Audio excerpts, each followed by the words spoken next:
तो ये कहा जाता है कि मेन आर सिंपल, मतलब वैसे मैं आपसे पूछने जा रहा हूँ, being a relationship coach, do you believe and accept this fact कि ये जो बोला जाता है men are simple when they are in love, they are very simple, they sorted, कि उनको नहीं चाहिए चकचक, या फिर उनको वो इसीलिए नहीं बोलते जैसे इसने बोला कि हाँ यार आगे कलेश बढ़ेंगे, चिक चिक होगा, तो इट्स बेटर मैं चुप रहूँ, ये समझ जाएगी, या फिर मेरे एक्शन से शायद समझे, ऐसा? Men, I do believe that men are simple. Why can't I say that? Because they don't want, irritation. They get irritated very quickly. And women don't understand this very quickly.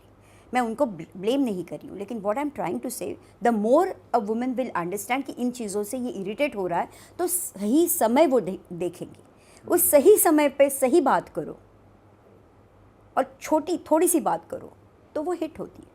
People understand, ऐसा नहीं कि man understand नहीं कर रहे। हमारे ज़माने में, हमारे पहले वाले ज़माने में, जनरेशन में ये चैलेंज था, बट वी एडजस्टेड। आपके इसमें तो man are taking the initiative to help the girls, they are actually adoring their independence. लेकिन कहीं लड़की ने, देखो मतलब कैसे हैं, अगर आपने चुप रहे, साइलेंट रहे, ठीक है, बात कम की आपने, और यही इंडिपेंडेंस को उस लड़की ने एज ए टूल आपके ऊपर यूज़ किया, तो क्या करेंगे? And that is what is happening in relationships.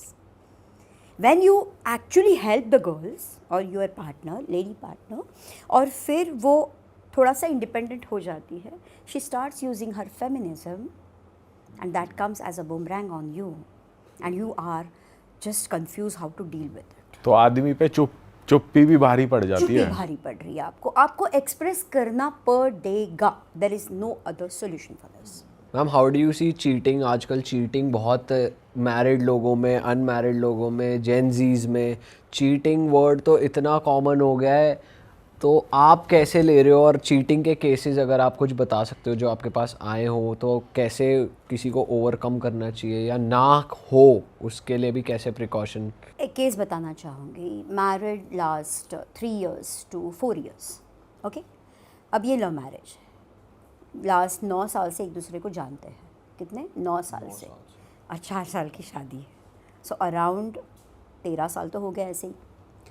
अब इसमें ये लड़का अपनी कलीग के साथ इमोशनली एंगेज होना चाहता है, और उसके चैट्स ये लड़की पढ़ लेती उसकी है, वाइफ पकड़ लेती है। She shares those with me because she has approach me, she has become my coachee, and now we are working with her, I mean on her confidence level, insecurity जो भी है। और ये चैट्स के बाद ये पता चलता है कि this person is not getting what he wants in a relationship, and once this lady or my coachee, she starts giving that, like emotionally available रहना, कुछ चीज़ों का appreciation करना, क्योंकि men want the approval, men want the assurance in a relationship, and women want the security in a relationship. Always keep it in mind. Relationship हो, marriage हो, man always want the assurance कि तुम हो मेरे thick and thin में, तुम मेरे good bad में हो मेरे साथ, बस उतना चाहिए, मैं सब कर लूँगा। And women want the security. भाषा नहीं पता है एक दूसरे की कि किस तरह से कनेक्शन बिल्ड किया जाता है, और यही ये कपल में मिसिंग था। Even though they were loving each other, even though they were there together with each other, लेकिन कनेक्टेड ही नहीं थे। That is why she was not emotionally available for him, and he just wanted to search the emotional partner, I mean the support, and that is why he got inclined towards his. The moment she started investing her emotions wisely, मैंने क्या कहा, smartly, not at the dumbest level but smartly, he started coming closer to her, he started listening her, and that is how he assured कि मैं ये गलती वापस दोबारा नहीं करूँगा। अब ये प्रैक्टिकली प्रूव होना चाहिए ना, बात करके तो नहीं होगा। बट लास्ट 6 months से ही has been following it, and she hasn't tracked, और she has tracked but she hasn't spotted anything, I mean from his end, and they are managing their relationship and enjoying it with a great grace. ये बहुत important है। तो जैसे ही लोग बोलते हैं ना, once a cheater always a cheater, मैं सारी चीज़ों को ऐसे बोलती हूँ कि ये सारी चीज़ें बस रील्स बनाने के लिए हैं, व्यूअरशिप लाने के लिए है। मत करो यार ऐसे। People change, people do change, they just require a right reason for it. Ma'am आप चीटिंग को कैसे देखते हो? जैसे मान लो अगर कोई पार्टनर किसी के साथ टेक्सटिंग ही कर रहा है with wrong intentions. Micro cheating is also a cheating, 100% cheating. लेकिन this is again a consequence, जैसे मैंने आपको तभी बताया कि counsellors they fix the consequences. So ये कॉन्सिक्वेंस को अगर आपको फिक्स करना है, you go to the counsellor and you fix that. लेकिन उसका रूट इशू वही का वही रहेगा. और रूट इशू ये है कि उस लड़के को बचपन से कभी प्यार नहीं मिला है. उस लड़के को पेरेंट्स ने मतलब लाइक एल्डेस्ट है घर का, इसके लिए ज़्यादा रिस्पॉन्सिबिलिटीज़ ही दी है. तो his emotions are suppressed. Please try to understand that. ये कोई नहीं देखता. And that is how his wife also could not read his emotions. And once she read that, once she started doing this through coaching and mentoring, she started realizing कि उसकी गलती क्या है. This is one of the case जहाँ पर emotional support चाहिए था partner को and he ended up cheating ऐसे हिज आपको पार्टनर. फिजिकल सपोर्ट भी तो चाहता है. हाँ, तो मेरा क्वेश्चन ये था कि आजकल क्या कर रहे हैं लोग कि दे एंड अप चीटिंग. क्या क्या मतलब सिर्फ फिजिकल या मेंटल और भी चीज़ें आ रही हैं? क्या क्या हो रहा है? फिजिकल, इमोशनल, मेंटल लेवल पे, इवन वर्चुअल सेक्स होता है. There are so many things which are happening. मेरा मेन इशू ये पॉइंट ये है कहने का कि जहाँ पे आपको रूट इशू समझ में आ गया, मैं सारे लोग नहीं बोलूँगी लेकिन चंद लोग, कुछ लोग जेन्युइनली उसमें ट्रैप हुए होते हैं, तो उनको हेल्प की तो ज़रूरत है.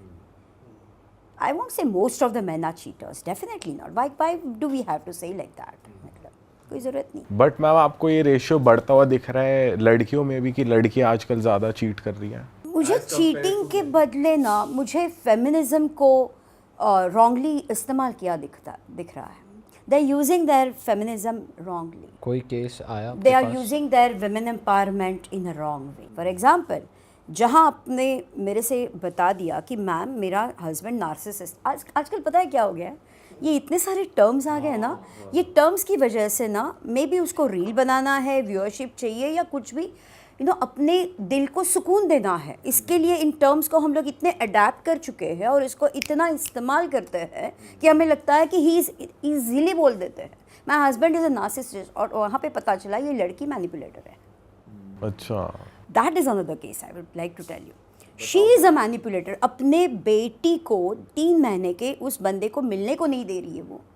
She is been so much because she has the grudges कि इसने अपनी माँ की कहना कुछ सुना और उस माँ ने उसे कुछ बोल दिया था. अब मतलब अब उसके हस्बैंड ने कुछ नहीं बताया उसे, लेकिन वो स्टैंड भी नहीं कर पाया. तो उसका रिवेंज लेने के लिए she did not even allow him to meet his own child. तो ये तो मैनिपुलेशन ही हुआ ना. और उसी को नार्सिसिस्ट बोल दिया. और उसी को बोलती है. जस्ट मुझे इंट्रोड्यूस किया तभी बताया कि my husband is a narcissist. तो मैंने कहा चलो ठीक है, तुम बोल रही हो तो मैं मान भी लेती हूँ. काम करना स्टार्ट करते हैं. जैसे काम करना स्टार्ट कर दिया तो जस्ट ईगो मेरे सामने नहीं रहेगा. जैसे कोचिंग मेंटरिंग स्टार्ट हो गया, आपको सरेंडर करना ही पड़ेगा. Unless and until, because the way you are treating me is the exact way you are treating your relationship. And if you want to build the connection with your partner, ये रवैया आपका काम ही नहीं आएगा. Ma'am एक और term है gas lighting, उसके लिए भी बहुत कहा जाता है कि ये गैस लाइट करता रहता है सिचुएशन को या करती रहती है. Narcissist people, I often say that there are narcissist people जो गैस लाइट करते हैं. जैसे ये तुमने ही किया है, मैंने थोड़ी रखा था, ये तुमने ही रखा है ये, ठीक है. मतलब सामने वाले को ब्लेम ही शिफ्ट कर देना और उसको इतना प्रोवोक करो, ये क्या मैच बॉक्स मतलब लगा दो, मैच स्टिक लगा दो कि जब भड़क जाए सामने वाला तो बोले. और वो तो मतलब ही और she is actually the victim, right. तो उसे तो वो पेन हो रहा है ना, इसीलिए वो एंगर में है या बहुत ज़्यादा वो खड़ा उठा है, कुछ भी है. तो वो सफ़र नहीं करेगा, वो तो चिल्लाएगा.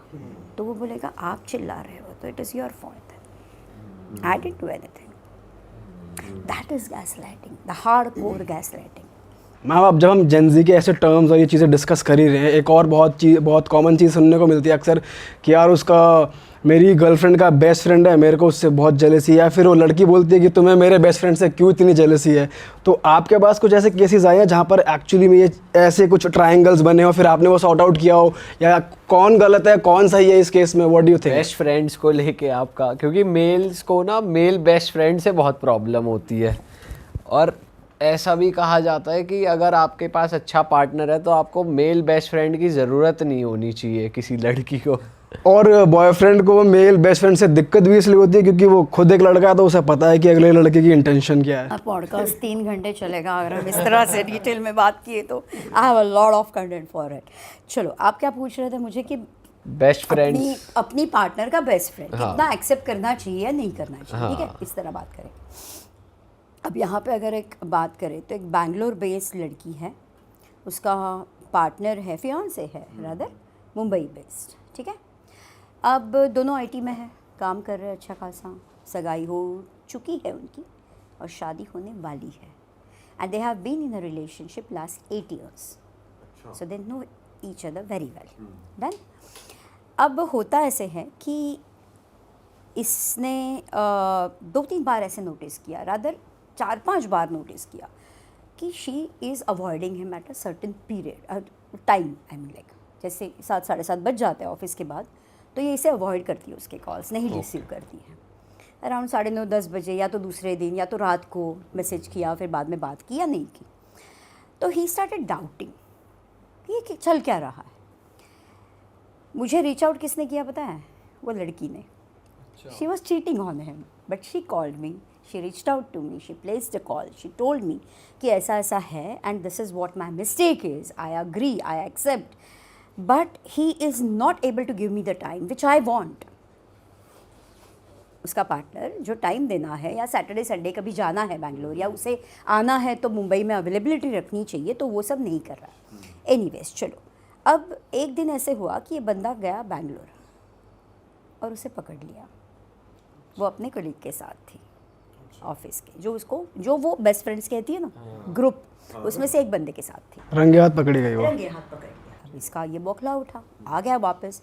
फिर बाद में इसने कपल कंसल्टेशन बुक किया कि भाई मैं अकेली नहीं, मैं उसको भी लेती हूँ। तो मैंने जैसे काम किया, बात की, तो बात करने के बाद ये पता चला कि ये बहुत ज़्यादा डाउटफुल बन चुका है, क्योंकि ये ऑफकोर्स इनसिक्योर है ना, और उसने पकड़ भी लिया तो सिंपल सी बात, डाउट जायज़ निकला उसका, सही था। जायज़ निकला। फिर ये लड़की के साथ बात करने के बाद पर्सनल लेवल पे भी कंसल्टेशन होता है, क्योंकि जैसे कपल में लेते हो तो पर्सनली भी आप बात करते हो। तो इसमें पता चला कि ये लड़की को बचपन से कभी प्यार नहीं मिला है। She is unnoticed, she is attended, unloved. तो ये हमेशा ना, मतलब ये किसी को ना नहीं बोल सकती, रिश्तों को रखने के लिए ये किसी को मना नहीं कर सकती। आप समझ गए मेरी बात? तो यहाँ उसने क्या किया, उस बंदे को वो मना नहीं कर सकी, वो फिजिकल हुई, उसने प्लेजर लिया, ये सब मैं नहीं यहाँ पे जज करूँगी, लेकिन शी हैड टू से नो टू हिम, राइट? क्योंकि वो एथिक्स आ गया ना। करेक्ट उसका है तो खुद का भी गलती। तो गलती है, तो ये सेल्फ के लिए तो ये गलत है, मतलब। तो because she could not say no to anybody, ये उसका बहुत बड़ा प्रॉब्लम था, and that she had to pay the fees for it, क्योंकि उसने रिश्ता तोड़ दिया। मतलब बाद में नहीं हुई शादी वगैरह? शादी नहीं, उसकी सेशंस चल रहे हैं अभी। She has been so vulnerable, मतलब इतना वो डिस्टर्ब हुई है इस चीज़ से। मतलब देखो, कभी कभी क्या होता है, यही पर मैम इसी को आपको मैं ऐसी एक्सप्लेनेशन, सॉरी आप कट कर रहा हूँ, आपको ऐसी एक्सप्लेनेशन ऐसा ही लगता कि बेफालतू की एक्सप्लेनेशन है? मैं see I am here to understand the pain. जब बंदा ये सीइंग इज बिलीविंग, मैंने ये देख लिया, मैंने कहा ये गलत है, ये मुझे पसंद नहीं, ये कलर ये बहुत गलत गंदा कलर है, मैंने कह दिया, this is what I am judging you, right? ये लड़की ने उसके बाद आज तक जितने भी महीने हुए हैं, she is been taking the responsibility of her own mistakes कि मेरी गलतियाँ क्या है। मैंने कभी किसी को ना नहीं बोला है, मैं इमोशनली अनअवेलेबल हूँ, मैं एक्चुअली प्रैक्टिकली इतना ज़्यादा सोचती हूँ और फिक्स करती हूँ चीज़ें फटाक से। चीज़ें फिक्स करूँगी तो फिर मैं डीप पेन में जाऊँगी नहीं। उसने उसके सर्कमस्टेंसेस को सोचा ही नहीं ना।